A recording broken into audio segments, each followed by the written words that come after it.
ஒருங்கிணைப்பாளர் சீமான் அவர்கள் நாம் ஆவலோடு எதிர்பார்த்து காத்து கொண்டிருக்கிறோம். அவர் பேசும்பொழுது மிக நன்றாக இருக்கும். நம்ம நிறைய டிவியில் பார்த்துருக்கோம், கூட்டத்திலையும் கேட்டிருக்கோம்.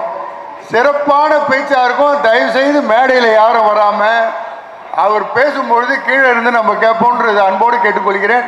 ஐயா அண்ணா வாங்க, அவர் வர இல்லையா? நமது அமைப்பின் சார்பாக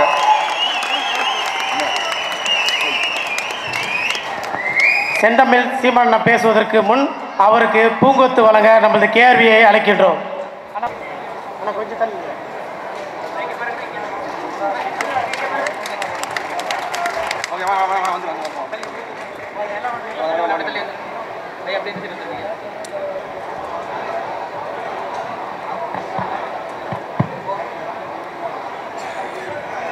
தமிழ்நாடு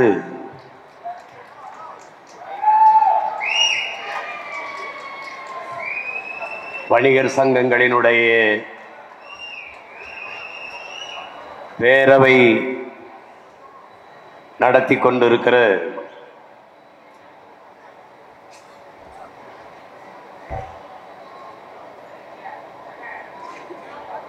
வணிகர்களினுடைய மாநாட்டிற்கு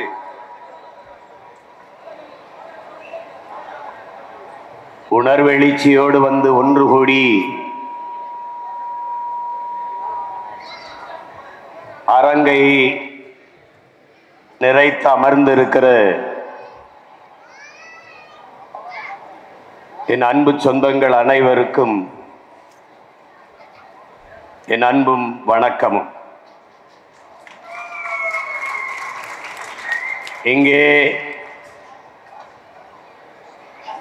மாநாட்டிலே பங்கேற்று வாழ்த்தி சென்றிருக்கிற மதிப்புமிக்க பெருமக்கள், தலைவர்கள்,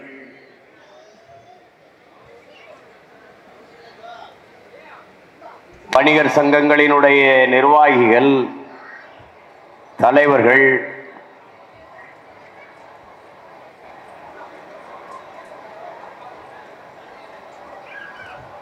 வாழ்த்தி அமர்ந்திருக்கிற என்னுடைய அன்பிற்கினிய அண்ணன் தடா ரஹீம் அவர்கள், என் அன்பு தம்பி ஹாரூன் ரஷீத் அவர்கள், வாழ்த்துவதற்கு காத்திருக்கிற என் அன்பு அண்ணன் ஏர்போர்ட் மூர்த்தி அவர்கள்,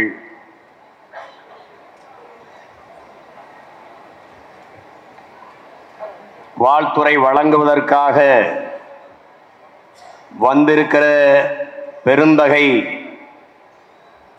ஐயா கல் நல்லசாமி அவர்கள்,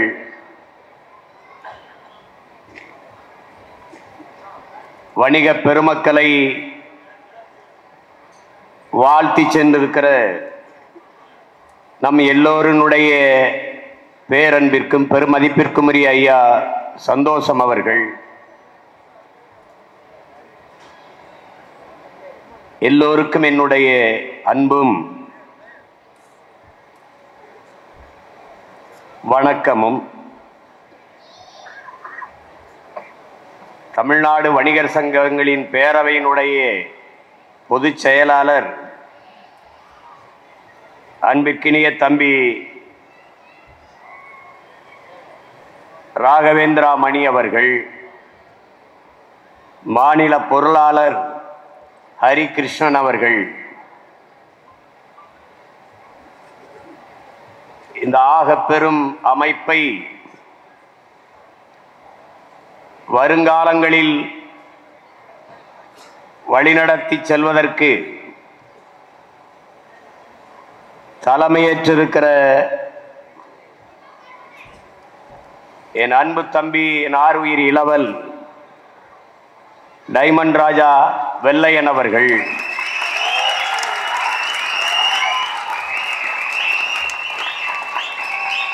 அவருக்கு தோளோடு தோளாக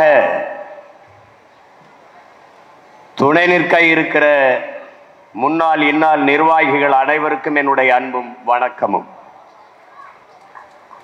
இங்கே தலைவராக நிற்கிற என்னுடைய தம்பி டைமண்ட் ராஜா அவர்கள்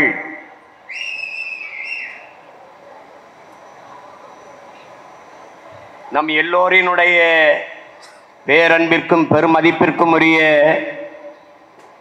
தலைவர் பெருந்தமிழர் வெள்ளையன் அவர்களுடைய அன்பு மகன் என்பதை நாம் எல்லோரும் அறிவோம்.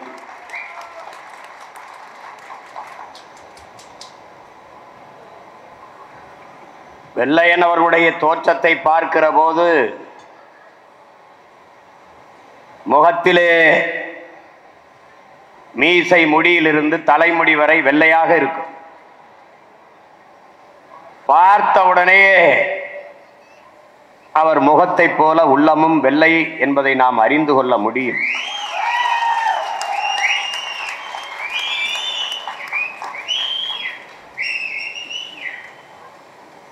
உண்மையிலேயே வணிகர்களினுடைய நலனுக்கு பாடுபட்ட ஒரு மகத்தான தலைவர் இந்த மண்ணில் நம்முடைய ஐயா வெள்ளையன் அவர். என்னை போன்ற பிள்ளைகள் மிக அருகில் நின்று அன்பு கொண்டு நேசித்து பழகிய பெரியவர்களில் அவரும் ஒருவர்.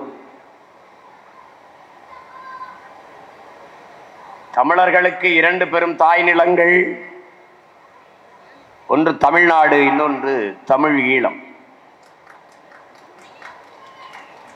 ஆயிரம் ஆயிரம் ஆண்டுகளாக அடிமைப்பட்டு கிடக்கிற அன்னை தமிழ் சமூகம் ஒரு விடுதலை பெற்று பெருமையோடு உயர்ந்து சிறந்து வாழ வேண்டும் என்கிற பெருங்கனவோடு தமிழர்களுக்கென்று தனித்த ஒரு தாய் நாடு, விடுதலை பெற்ற தேசம் தேவை என்று முடிவெடுத்த பிறகு அந்த விடுதலையை அடைவதற்காக ஒரு புரட்சிகர விடுதலை படையை கட்டி போராடியது எம்முயிர் தலைவன் மேதகவே பிரபாகரன் அவர்கள்.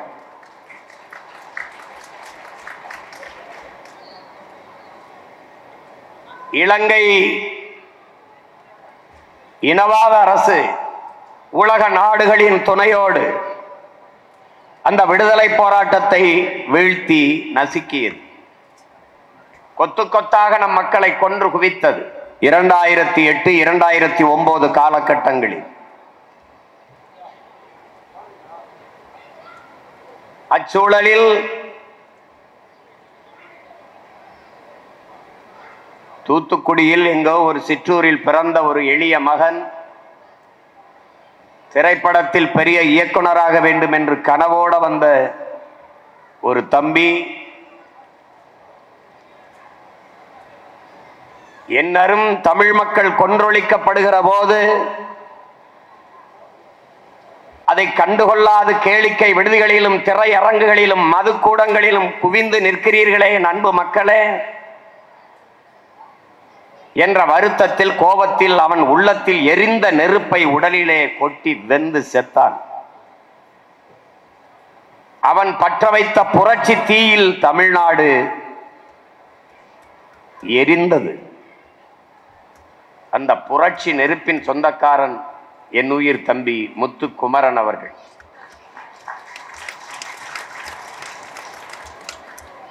அவன் பற்ற வைத்த புரட்சி தீயில் எண்ணற்ற இளைஞர்கள் எழுச்சியும் புரட்சியுமாக சென்னையை நோக்கி, அவன் வாழ்ந்த கொளத்தூரில் நோக்கி வந்தார்கள். அன்றைக்கு இறந்து கிடந்த அந்த தமிழ் மகனின் பக்கத்திலே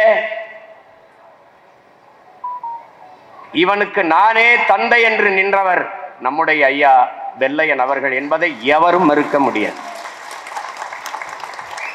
பெற்றவர் எவரோ உற்றவர் நானே என்று உடன் நின்ற பெருந்தகை தமிழ் பேரினத்தின் மகன் ஐயா வெள்ளையன் அவர்கள். கடைசி வரை அந்த பேரணியில், அந்த ஊர்வலத்தில் நின்று அன்றைக்கு இருந்த ஆட்சியாளர்களுக்கு நெருக்கடியை தந்தார். ஆட்சியாளர்களை பற்றி கவலைப்படவில்லை. தன் மொழி, தன் இனம், தன் நிலத்தின் உரிமை, தன் இனத்தின் எதிர்காலம், அதன் பாதுகாப்பான நல்வாழ்வு என்ற ஒரே கனவோடு எதை பற்றியும் கவலைப்படாமல் அந்த இறுதி ஊர்வலத்தில் பேரணியில் நின்றார். அந்த உணர்வோடு கடைசி வரை இந்த நிலத்திலே நின்றார். அதற்காக எங்களுடைய அண்ணன் தடா ரஹீம் சொன்னது போல ஒன்றாக இருந்த வணிக பேரமைப்பை இரண்டாக உடைத்தவர்கள் அன்றைய ஆட்சியாளர்கள். இயக்கம் இரண்டாக உடைந்தாலும் சரி, இனத்தின் உரிமைதான் முதன்மையானது, அதன் பாதுகாப்பு தான் உரிமையானது என்று களத்திலே கடைசி வரை நின்ற மகன் நம்முடைய ஐயா வெள்ளையன் அவர்கள். தன்னலம் தன் குடும்ப நலம் என்று கருதாது வணிக பெருமக்களின் நலன் ஒன்றையே இறுதி மூச்சு வரை கருதி களத்திலே நின்ற தலைவன் ஐயா வெள்ளையன் அவர்கள். அந்த மகத்தான தலைவனின் விரல் பிடித்து நடந்த மகன், அவர் கூடவே நின்று அவள் நிழலிலே நின்று வணிக பெருமக்களின் துன்ப துயரங்களை கற்றறிந்தவன், அந்த துயர துன்பங்களை பார்த்தறிந்தவன் என்னுடைய தம்பி டைமண்ட் ராஜா அவர்கள். எது ஒன்றும் முற்று அல்ல, முடிந்து விட்டது என்று நினைக்கிற இடத்தில்தான் பல பல அரிய செயல்கள் தொடங்கி இருக்கிறது. அன்பு மக்கள், ஒரு வாக்கியம் முற்று பெறுகிற போது அடுத்த வாக்கியம் அங்கிருந்து தொடங்குகிறது. ஐயா வெள்ளையன் விட்டு சென்ற பணியை விட்ட இடத்தில் இருந்து என் தம்பி டைமண்ட் ராஜா அவர்கள் தொடர்கிறார்.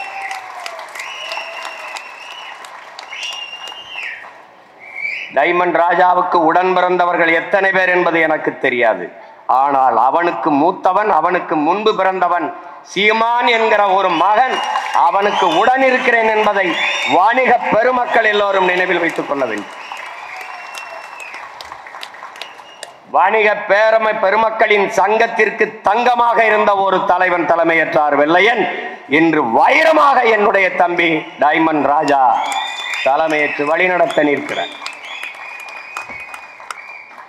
எந்த சூழலிலும் எந்த நிலையிலும் அரசியல் லாப நோக்கங்களை தாண்டி வணிக பெருமக்களின் நலன் ஒன்றே என்று என் தம்பி டைமண்ட் ராஜாவுக்கு துணை நிற்க இந்த அண்ணன் என் பிறவி கடமை என்று நான் நிற்பேனே ஒழிய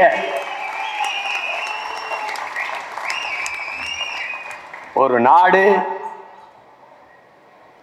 நலம் பெற வேண்டும் என்றால் உழவர் குடி செழித்து வாழ வேண்டும், வணிகர் குடி செழித்து வாழ வேண்டும். ஒத்த தறிவார் உயிர் வாழ்வால் மற்றெல்லாம் செத்தார்கள் வைக்கப்படும் என்று வள்ளுவ பெருமகனார் பாடுகிறான் என்றால் உழவர் வேண்டும், குயவர் வேண்டும், அங்கே மருத்துவர் குலம் வேண்டும், வண்ணார் வேண்டும், எல்லோரும் வேண்டும். எல்லோரும் இணைந்து வாழ்வதுதான் சமூகம். அவரின்றி இவர் இல்லை, இவரின்றி அவர் இல்லை, ஒருவரை ஒருவர் சார்ந்து வாழ்வதுதான் சமூக வாழ்வு. அப்படி வறுமை பெருமக்களை கழித்து விட்டால் ஒரு நாட்டில் ஒரு முன்னேற்றம் ஒரு அளவும் ஒன்றும் இருக்காது. இன்றைக்கு வணிக பெருமக்களின் நிலை என்ன? இங்கே உட்கார்ந்து இருக்கிற வணிக பெருமக்கள் யார்? கடல் பல கடந்து போய் வணிகம் செய்த பெருமக்கள். காந்தரு பொருளையும் கலனியும் கண்டவர், கடலின் பரப்பையும் கடந்தயல் சென்றவர் என்கிறார் பாவலர் ஏறு பெருஞ்சித்திரனார். திரைகடல் ஓடியும் திரவியம் தேடு என்ற முன்னோர்களின் முதுமொழிக்கேற்ப பல்வேறு நாடுகளை கடந்து வணிகம் செய்தவர்கள். சாத்தனார் என்றால் சிறுத்தலை சாத்தனார் நம்முடைய பாட்டனார், உங்களுக்கு தெரியும். சாத்தன் என்றாலே வணிகன், சாஸ்தா என்றாலே வணிகர். கடல் தாண்டி வணிகம் செய்த பெருமக்கள். நாம் வணிகம் செய்வதற்காக கப்பலிலே கட்டி கொண்டு போன மரக்கப்பல்களிலே துணியை கட்டி கொண்டு போனோம். பாய்மர கப்பலிலே அந்த கப்பலில் கட்டியிருந்த துணியை கிழித்து உடையாக தைத்துக் கொண்ட மக்கள் உலகிலே பல பேர். கடல் கடந்து வாணிகம் செய்த முத்து பவளம் எல்லாவற்றையும் ஏற்றுமதி செய்து வாணிகம் செய்த பெருமக்கள் சொந்த மண்ணிலே வணிகம் செய்ய முடியாது. இன்றைக்கு வதைப்பட்டு வேதனையில் சிக்கி தவிக்கிறார். உழவர் குடியை பற்றியோ வணிகர் குடியை பற்றியோ கவலைப்படுவதற்கான ஆட்சி அதிகாரங்கள் இல்லை. கட்டுப்படுத்த முடியாத சொத்து வரி, கட்டி முடிக்க முடியாத மின்கட்டண உயர்வு, சொத்து வரிக்கும் மின்கட்டண உயர்வுக்கும் வணிகர் பெருமக்களுக்கும் என்ன தொடர்பு? நான் ஒரு கடையை வாடகைக்கு எடுத்திருக்கிறேன், நான் அதிலே மளிகை கடை வைத்திருக்கிறேன். அந்த கடைக்கான வாடகை சொத்து வரியை கட்டடத்தின் சொத்து வரியை அரசு ஏற்றிவிட்டால் வாடகைக்கு விட்ட அந்த உரிமையாளர் என்ன செய்வான்? கையிலிருந்து காசு போட்டு கட்டுவானா? வரியை இல்லை, என் கடையின் வாடகையை உயர்த்துவான். மின் கட்டணம் உயர்கிறது. அப்ப மின் கட்டணம் உயர்கிற போது அந்த வணிகன் என்ன பண்ணுவான்? அந்த வர்த்தகர் என்ன செய்வார்? அந்த வியாபாரி என்ன செய்வார்? நிலைமை என்ன? அப்ப மின் கட்டண உயர்வு, கட்டடத்தின் வாடகை உயர்விலே உள்ளே இருக்கிற அத்தியாவசிய பொருள்களின் விலை உயர்கிறது. இது தவிர்க்க முடியாத ஒன்றாக மாறுகிறது. இந்த நாடு ஏற்றுக்கொண்டிருக்க பொருளாதார கொள்கை, இந்த நாட்டின் குடிகள் எவனும் வாழ முடியாது. அன்னைக்கு ஜிஎஸ்டி வருவதற்கு முன்பு கடையிலே வர்த்தகம் நடந்தது, கடையிலே வியாபாரம், கடையிலே பொருட்கள் விற்பனைக்கு. ஜிஎஸ்டி சரக்கு மற்றும் சேவை வரி வந்த பிறகு கடை விற்பனைக்கு. சரக்கு மற்றும் சேவை வரி அறிவித்தவுடன் காலையிலே போனால் கடை மூடி இருக்கிறது, இந்த கடை விற்பனைக்கு என்று எழுதிவிட்டு வியாபாரி போய்விட்டான். 28 விழுக்காடு 18 விழுக்காடு வரி, 18 விழுக்காடு வரி. நாம் என்ன சொல்கிறோம்? வரியை எங்களிடத்தில் கொடுத்து விட்டு லாபத்தை நீங்கள் எடுத்துக் கொள்ளுங்களோ சொல்கிறோம். எங்க என்ன வரும் லாபம்? இந்த பொருளாதார கொள்கைக்கு பெயர் என்ன? இதைதான் நம்முடைய தாத்தா ஜேசி குமரப்பா எழுதுகிறார், அடாவடி பொருளாதார கொள்கை. அன்பிற்கினிய சொந்தங்களே, வணிக பெருமக்களே, என் உயிருக்கினிய உடன் பிறந்தார்களே, இதை கவனிக்க வேண்டும். அடாவடி பொருளாதார கொள்கை இந்த நாட்டை ஏற்றுக்கொண்டிருக்கிற தனியார்மய, தாராளமய, உலகமய பொருளாதார கொள்கையால் ஒரு குடிமக்கனும் வாழ முடியவில்லை. அடாவடி பொருளாதார கொள்கை பாருங்கள். வாழை தோப்பு, வாழை நட்டு வளர்த்திருக்கிறேன், கரும்பு நட்டு வளர்த்திருக்கிறேன், வெம்பாடு பட்டிருக்கிறேன், அதுக்கு உரம் வைத்திருக்கிறேன், தோகையை கிழித்து விட்டிருக்கிறேன், அது வாடி விடாமல் வதங்கி விடாமல் தண்ணீர் பாய்ச்சிருக்கிறேன். எல்லாம் விளைஞ்சு வருகிற போது காலையில் வாழைத்தாரை வெட்டலாம் என்று வீட்டுக்கு செல்கிறேன், கரும்பை வெட்டலாம் என்று வீட்டுக்கு செல்கிறேன். வாழைத்தார் முழுக்க குரங்கு திண்டு விடுகிறது, யானை புகுந்து கரும்பு காட்டில் முழுக்க அழித்து விடுகிறது, மொத்தத்தையும் நாசம் பண்ணி விடுகிறது. இந்த யானைக்கும் குரங்குக்கும் வாழைக்கும் கரும்புக்கும் சம்பந்தம் உண்டா? இல்லை. அது உழைத்ததா, நட்டதா, தண்ணி வாய்ச்சியதா, உரம் போட்டதா? ஒன்றும் செய்யவில்லை. ஆனால் பலனை அது அனுபவித்து விட்டது. அதுபோலதான் இந்த சரக்கு மற்றும் சேவை வரி.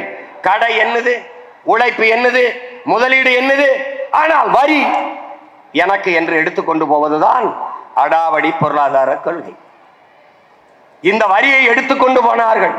நாடெங்கிலும் ஜிஎஸ்டியால், சரக்கு மற்றும் சேவை வரியால் எவ்வளவு வருவாய் பெருக்கம் அறிக்கை இல்லை. அந்த வரி பெருக்கத்தால் ஏற்பட்ட நிதி வளமையால், நிதி பெருக்கத்தால் அந்த நிதியை நாட்டு மக்களுக்கு எந்த நலத்திட்டத்திற்காக எவ்வளவு பிரித்து கொடுத்தீர்கள் கேள்விக்கு பதில் இல்லை. அப்ப எவ்வளவு ஆழ்ந்து யோசித்து பார்க்க வேண்டும். பார்வையற்றவன் எழுதி படிக்கிற தாளுக்கு வரி, மாற்றுத்திறனாளிகள் பயணிக்கிற முச்சக்கர வாகனத்திற்கு வரி, மாணவர்கள் தேர்வு எழுதுகிற தாளுக்கு வரி, கேட்கும் திறனற்றவர்கள் பொருத்துகிற செவி, கேட்கும் திறன் கொண்ட செவி கருவிக்கு, அந்த கருவிக்கு வரி.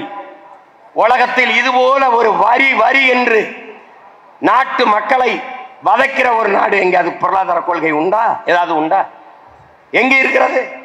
நீங்கள் வீடு கட்ட நினைத்தால் கம்பிக்கு வரி, கல்லுக்கு வரி, சிமெண்டுக்கு வரி, எல்லாவற்றுக்கும் வரி. அப்போ நீங்கள் வரிதான் கட்ட முடியும், ஒருபோதும் வீடு கட்ட முடியாது. இப்படிப்பட்ட ஒரு கொள்கையை இந்த நாடு ஏற்றிருக்கிறது. கடைசிக்கு என்ன? ஆன்லைன் வர்த்தகம். ஆன்லைன் வர்த்தகத்தில் என்ன ஆனது? மொத்த வியாபாரியின் வாழ்க்கையும் வீதிக்கு வந்து விட்டது, நாசமாகிவிட்டது. இன்னைக்கு குண்டூசியிலிருந்து கோணிப்பை வரைக்கும், விளக்கமாறிலிருந்து வேட்டி சட்டை வரைக்கும் எல்லாம் அழைச்சி சொன்னா கொண்டு வந்து கொடுத்துட்றான். அப்ப கடை வச்சிருக்க என்ன பண்ணுவான்? கடை வச்சிருக்க பல கோடி குடும்பங்கள் என்ன ஆகும்? சுகி, ஸ்மோட்டோ, ஊபர், ஓலோ, இந்த முதலாளி எங்க? யாராவது சொல்லி இந்த கூட்டத்தில் இந்த சுகி, ஸ்மோட்டோ, இந்த ஆன்லைன் வர்த்தகம், எவனாவது ஒரு முதலாளியை காட்டு.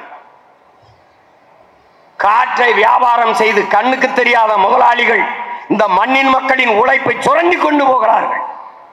வீட்டில் இருந்தபடியே எல்லாவற்றையும் அலைபேசியிலே அழைத்து, எனக்கு இது கொடு, எனக்கு ஒரு காலனி கொடு, எனக்கு ஒரு கடிகாரம் கொடு, எனக்கு ஒரு சட்டை கொடு, எனக்கு சோப்பு கொடு, எல்லாத்தையும் வீட்டில் வந்து கொடுத்தா கடை வச்சிருக்க என்ன பண்ணுவான்? அன்னைக்கு வால்மார்ட் வந்தது, அமெரிக்காவின் வால்மார்ட். எதிர்த்து போராடினோம்.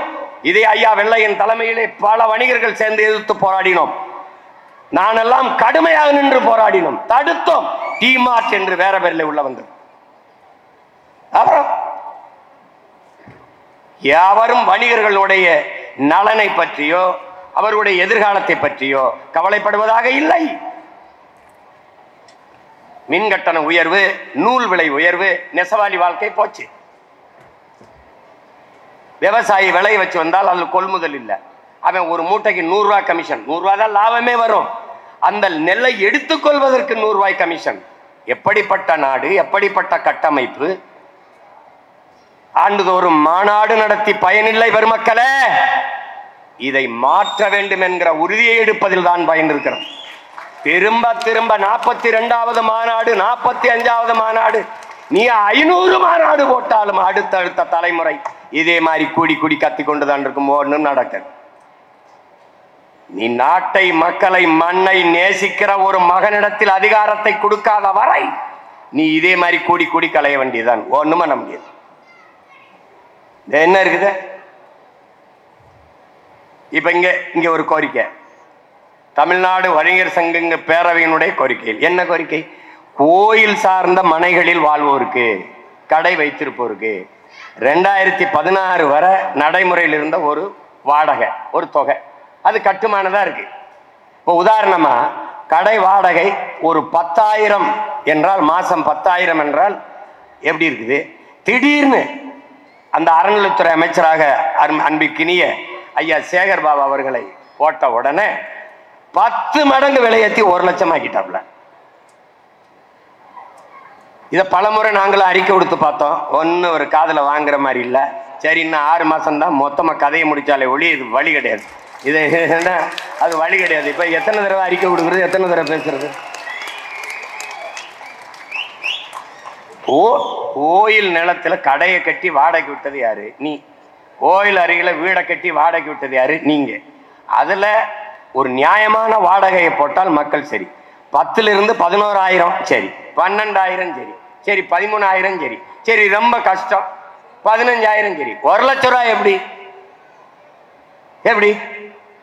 குவார்டர்னாலும் 10 ரூபா கூட வாங்கணும், கோயில்ல கடைனாலும் அது 1 லட்சம் ரூபாய்க்கு மேல கூட வாங்கணும்னா இது எப்படி? என்கிட்ட வந்து கேட்பாங்க, கூட்டணி வைக்க மாட்டீங்களா சீமான்? வைக்கணும். யாரோட வைக்கிறது? பதில் யாராவது வைக்கலாம் சொல்லுங்கன்னா பதில் இல்லை. ஊழல் லஞ்சத்தை ஒழிக்கணும், இந்த கமிஷன் வாங்குறதெல்லாம் ஒழிக்கணும். நான் ஒரு முடிவு எடுத்தேன், அதுக்கு ஒரே வழி, இவங்க எல்லாரையும் ஒழிக்கணும், இல்லைன்னா வழி கிடையாது. நம்மளால ஒன்றும் செய்ய முடியாது. சும்மா உட்காந்துக்கிட்டு நாங்கள் உழவர் நலன் பேசுவோம், வேளாண் குடிமக்கள். இந்த எங்க ஐயா இருக்காரு நல்லசாமி, எத்தனை வயதுல இருந்து கல் இறக்கிறதுக்கு போராட்டம் நடத்திக்கிட்டு இருக்காருன்னு நினைக்கிறீங்க நீங்க? உலகத்துல ஒரு தன்மானமிக்க மனிதன், ஒரு தமிழன் உலகத்துல ஒண்ணு யோசிச்சு பார்க்க வேணாமா? இந்த நாட்டுல எல்லா மாநிலத்திலும் கல் இருக்கடா, ஏன் நாட்டுல மட்டும் ஏன்டா இல்ல? அதான கேள்வி. கல் மதுவல்ல, உணவின் ஒரு பகுதி. இந்திய அரசியலமைப்பே சொல்லுது, உணவை சாப்பிடும் போதுதான் மனிதன் போதும் என்று சொல்கிறான். சாப்பாட்டிலே, மதுவிலே, பீரோ, பிராண்டியோ, விஸ்கியோ, ரம்மோ, ஜின்னோ, ஒயினோ, எந்த கருமத்தை குடித்தாலும் போதும் என்று சொல்ல மாட்டான். தன்னிலை மறந்து மயங்கி விழுகிற வரை குடிப்பான்.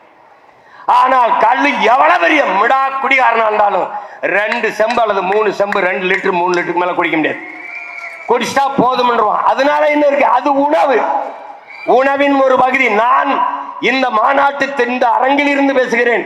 எல்லோரிடத்திலும் ஒரு கேள்வி எழுப்புகிறேன். கள்ளை குடித்து செத்தவன், சொத்தம்பட்டையை வித்தவன் ஒருவனை காட்டு, ஒருவனை காட்டு. கல்லு குடிச்சு இந்த புள்ள தாலி எடுத்துட்டா, கல்லை குடிச்சு சொத்தம்பட்டையை வித்துட்டான், ஒருத்தனை காட்டு. கிடையாது. ஆனால் கேரளாவில் கல், புதுச்சேரியில் கல், ஆந்திராவிலே கல், கர்நாடகாவிலே எல்லா மாநிலங்களிலும் கல் இறக்கி விற்கப்படுகிற போது தமிழ்நாட்டில் மட்டும் தடை இருக்க காரணம் என்ன? காரணம் என்ன? இந்தியாவில் எத்தனையோ மாநில முதலமைச்சர்கள், எந்த மாநில முதலமைச்சருக்கும் சாராய ஆலை கிடையாது, சரக்கு காய்ச்சிற தொழிற்சாலை கிடையாது.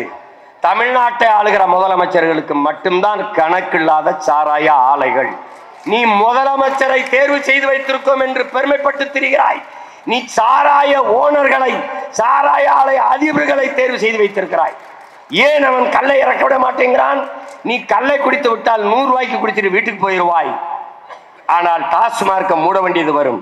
டாஸ்மார்க்க மூடலானவனுக்கு என்ன? சாராய ஆலையில் காய்ச்சற சரக்கை இங்க விற்க முடியாது. இந்த வியாபாரம் படுத்து விடும்.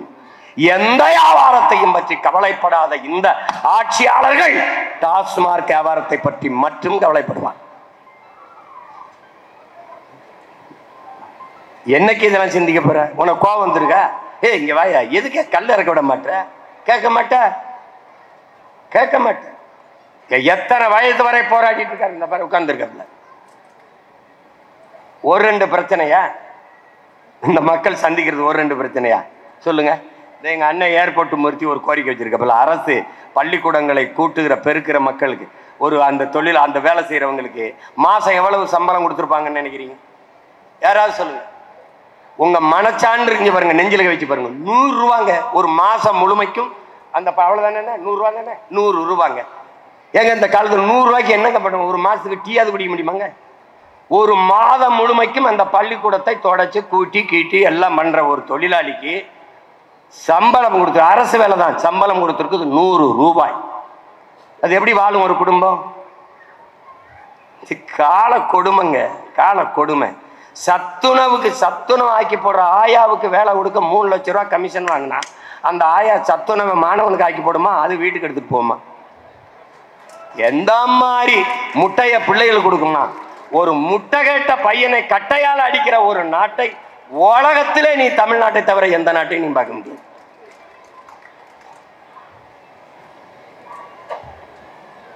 இதனால ஒண்ணுதான் ரொம்ப பேசுனா நீங்க பாதிக்கப்பட்ட கூடாது. எனக்கு ஒண்ணு இல்ல,